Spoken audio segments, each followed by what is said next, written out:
Глава республики Айсен Николаев вошел в состав наблюдательного совета компании «Алроса». В совете 15 человек, 7 из них от России, 5 от Якутии, 1 член от муниципального образования и 2 независимых директора, которые избираются от инвестиционных компаний и фондов.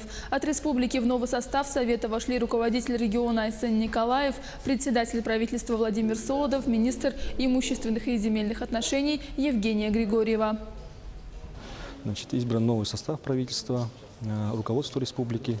И в этой связи было инициировано Министерством имущественных и земельных отношений требование о созыве внеочередного собрания акционеров с тем, чтобы избрать новый состав наблюдательного совета. Вот сегодня по итогам голосования кворум достаточно большой, 81% акционеров приняли участие. Новый состав будет работать один корпоративный год. В компетенцию наблюдательного совета входят вопросы стратегического планирования, вопросы одобрения концептуальных документов, в том числе программ, бюджета компании на соответствующий год и одобрение сделок, которые компания осуществляет в ходе своей хозяйственной деятельности.